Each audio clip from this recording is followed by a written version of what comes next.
Appreciate you coming in, Chief, and once again, congratulations to you. Thank you, appreciate it. I was reading your bio. Born in Montego Bay, Jamaica. Yes, sir. Grew up here in Cleveland. Yes. What led you to law enforcement? That's a very good question, and it's kind of a long story, but I know we have an interview here, so I'll make it really short.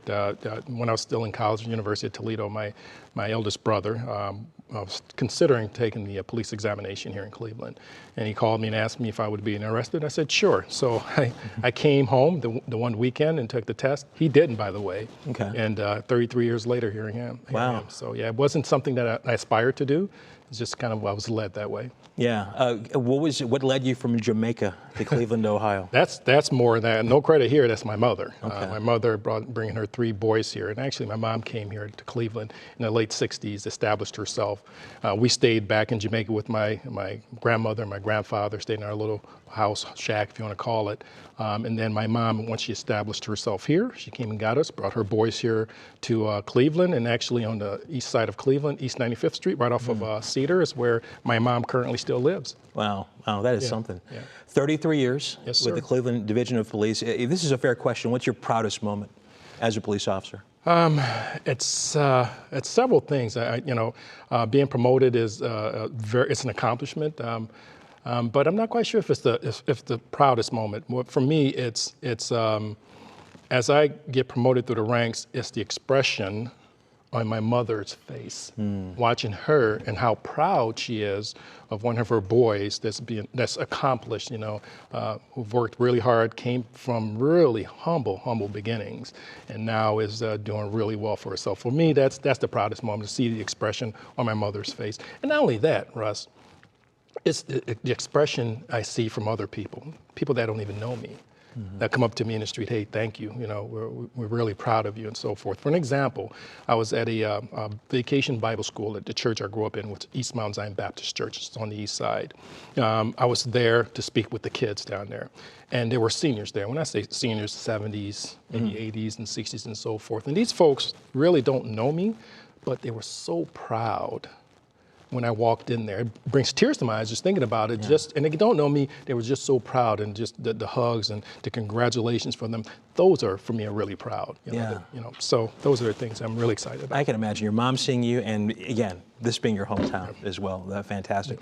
When you entered the academy 33 years ago, did you have any idea that someday you'd be chief of the Cleveland Division of Police? Absolutely not. No aspirations to be a chief. Actually, not necessarily even be a commander, a deputy chief, and not a chief. No, none whatsoever. I received a congratulations from one of my partners way back in the early '90s. He's long retired and so forth. And I said to him, I worked in a unit called the Strike Force. I said, Maurice is his name. I said, Maurice, did you ever think this young kid that you were training back there would be the chief of police? And he said, yes, I did. So it's just interesting that he said that. Maybe it's just me facetious, but just to think back on the point to think that someday here's a kid born in Montego, Jamaica. The only time that this kid would have shoes on is when I went to school and when I went to church. Ran around like that. No running water in my home. Outhouse and so forth. The humble, poor beginnings that started. Here I am, 33 years later, chief of a major city. So, that for itself, no, I didn't imagine, even think something like that would be possible. That is something. All right, let's talk about the new job as chief. What is job one for you? That's a very good question. For me, obviously, violent crime is an issue. There's no question. It's just not unique for us here in the city of Cleveland. It's like that for major urban areas. That's, for me, is trying to come up with strategic ways to deal with reducing violent crime. That is a partnership and a collaboration.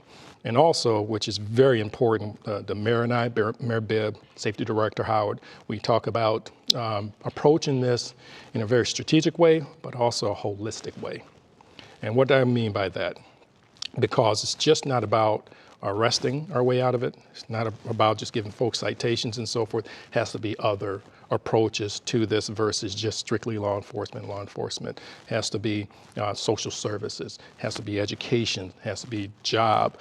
All those things are very important in a preventative sense, so they don't even get to us in law enforcement. So it's a holistic approach.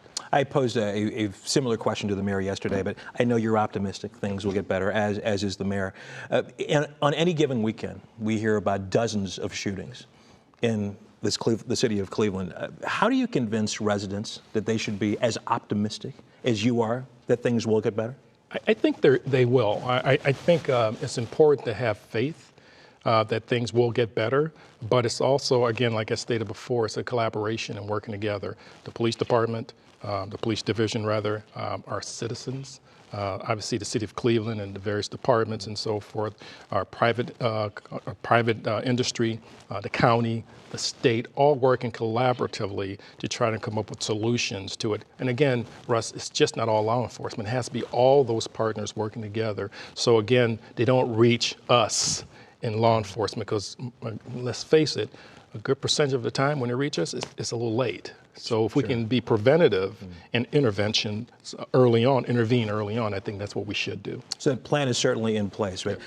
But how do you convince that resident who watches the news or reads the newspaper and hears about these dozens of shootings on any given weekend night in Cleveland or experiences crime in Cleveland? How do you convince that person to be as optimistic as you are that things will get better? Because it takes time. And I know people are saying, well, that's what people say all the time. It takes time for things to change. And I think you have to have new technology.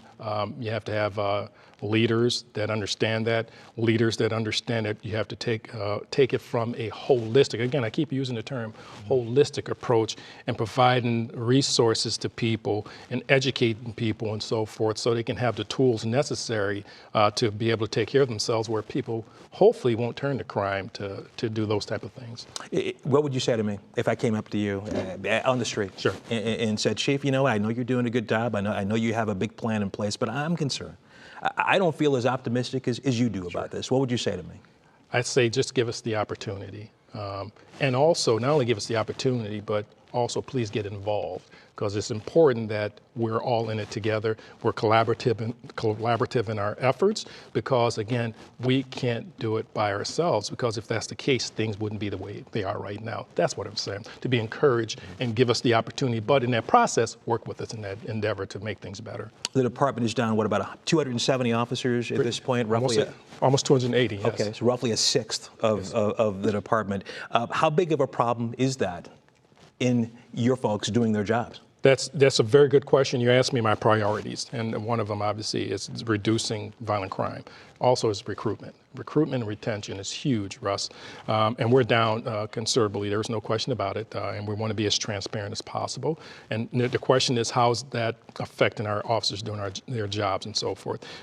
What I can tell you is that our car plan, which is those officers in the zone cars, they're responding to calls for service, that's not affected like what people may think, because we make sure that we have our officers able to work. Now, they may be working overtime and so forth, and we also have plans in place to move officers from, let's say, a detective unit into a zone car, our CSU unit and so forth, various units throughout the city. We move them down into zone cars to answer calls for service. So we make sure that we're answering those 911 calls and also the non-emergency ones, the 1, 2, 3, 4 calls as well. So we have plans in place, but don't get me wrong, we need additional folks. We want to recruit people, bring them in the front door so we can train them, qualified individuals, to bring them into the front door so we can get them trained up to come to our city, hopefully a resident and otherwise, to come qualified individuals that's going to come here and do the right thing for our residents and so forth, which is provide quality service to them. Do you have a timetable in mind, Chief, as to when you can get those numbers up?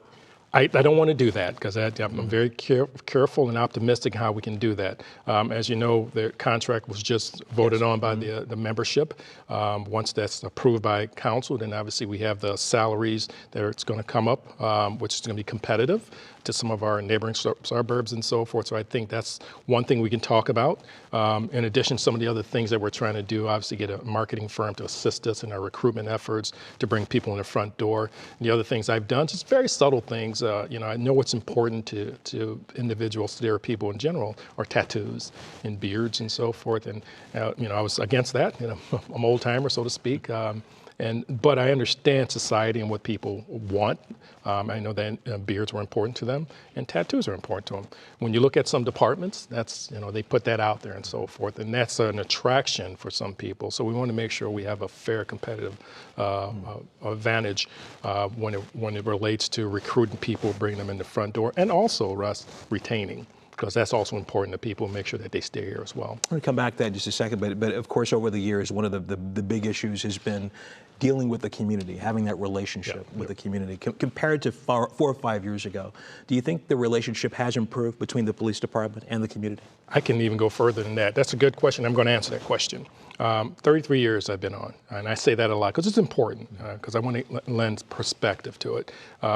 The relationship in my 33 years, I think, has gotten better. Some people may not say that, and here's why I say that. May 30th, 2020, we had riots here.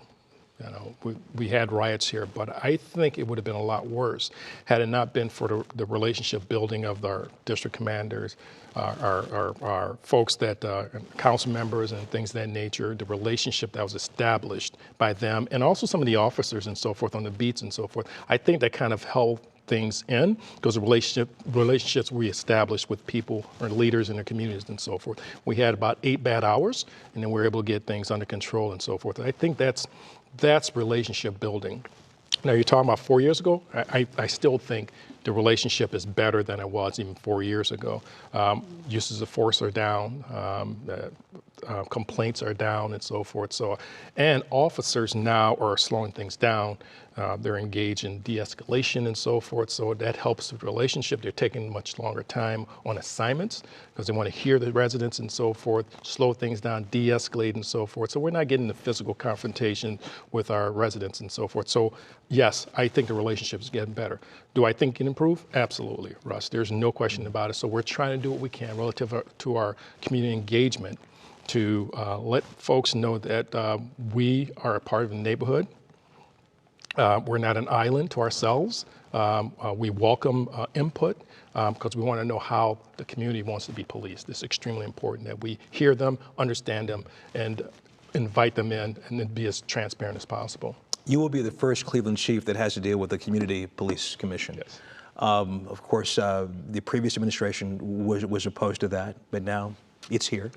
What was your feeling about the commission before, and what's your feeling now that it has been approved and will be in place soon? You know, I like most, I read everything that was in the charter at that particular time, or issue 24. I'm sorry, issue 24. I read it and so forth, and it was eye-opening. I'll be honest with you when I saw some of the things and the oversight that they would have in the police department.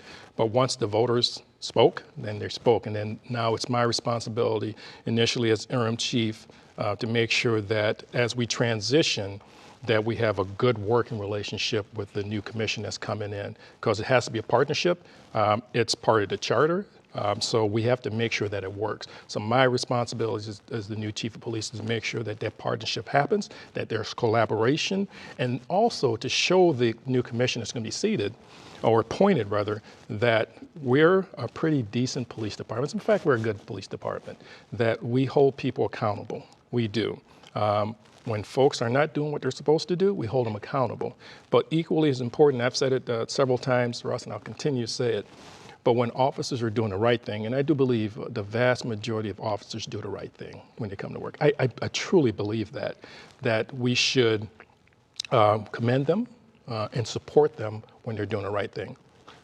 When they're not, we'll hold them accountable, and I think we're doing a pretty good job of doing that as well. You said it was eye-opening when you first saw the Yes, issue 24, and to borrow the phrase of a previous mayor, it is what it is at this point. Correct. It is in place. But from your experience, 33 years in the department, is it a good thing to have the community police board with the oversight that it will have? We're going to take a look at that and see. Again, it's here. I'm going to work with them and so forth. And I think with the oversight that they have, I think it has to be a collaboration. And that's the key thing to that, a collaboration with the administration, a collaboration with the police division, which is the chief and the command staff and the officers and so forth, and help that transition. And again, I think part of the transmission is to let people know things aren't as bad as what people sometimes make it out to be. Because again, I think we're holding, I know we're holding folks accountable when we need to and so forth. Now, is there going to be someone that maybe slipped through the cracks? Yeah, but once we find them, we'll deal with them accordingly through due process. Chief, what do you want people to know about you that they perhaps don't know already? What do you want the citizens of Cleveland to know? That that we about me or just about the police Well, department. about you and the job you're going to do, and what your story is amazing. And forgive me if you haven't written a book, you should write one because it's fascinating. I guess just want to give you the chance. Is there anything you want folks in Cleveland to know about you as you begin this job with the interim title taken off? It's taken off, but we are dedicated. I'm dedicated to do what we can to, first of all, improve the quality of the citizens. Not the quality of citizens, but improve the quality of life for the citizens in the city of Cleveland. That's the first and foremost. I'm committed to doing what I can, not just by myself, but my team, all the officers, the command staff, the mayor, the safety director, and so forth, working with others collaboratively to try to reduce the violent crime and so forth. But we all have to do our part, but I'm committed to doing that. All right. Chief, thanks so much. Sure. Really do appreciate it. It's a pleasure. Okay, thank you.